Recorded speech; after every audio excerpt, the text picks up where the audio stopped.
جبهه مقاومت ډلې مشر احمد مسعود ویل له طالبانو سره خبرو ته هیله مند او غواړي چې له طالبانو سره خبرې پیل کړي. احمد مسعود ویلي دي ټول افغان ولس له طالبانو سره ولاړ دی، نو موږ هم غواړو چې له طالبانو سره یو ځای شو. خو احمد مسعود یو څو شرطونه هم ټاکلي دي. د باور ټي وي چینل درنو لیدونکو سلام، ستړي مه شئ، وخت مو بخیر. هیله لرم چې جوړ او روغ به یې. په سر کې یادونه کوم که باور ټي وي چینل مو نه وي سبسکرایب کړی، په درنښت سره باور ټي وي چینل سبسکرایب کړئ.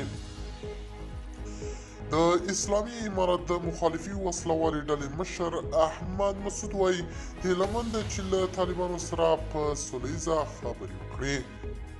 خو نوموړي په عین حال کې ویلي دي که د خبرو له لارې مشکل حل نشي نو په افغانستان کې به ډېره ګډوډي راشي.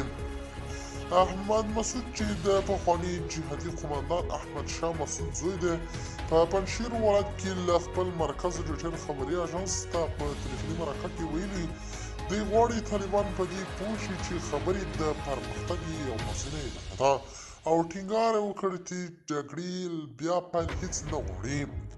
هغه ویلي له جګړې څخه هیڅ هم نه جوړیږي، موږ باید د خبرو میز ته کینو. د ویلي له طالبانو نه تمه لرم چې د خبرو لپاره به موږ یو ځل بیا کینو. د طالبانو حکومت ټولو ته عفوه کړې او هر څوک په ډاډه زړه کولی شي چې خپل هیواد افغانستان ته راستن شي. د باور ټي وي چینل درنو لیدونکو دا و زموږ د دې مهال چمتو کړی خبر. د نورو تازه خبرونو لپاره باور ټي وي چینل په درنښت سره سبسکرایب کړئ. د الله په امان، تر بیا ښې چارې.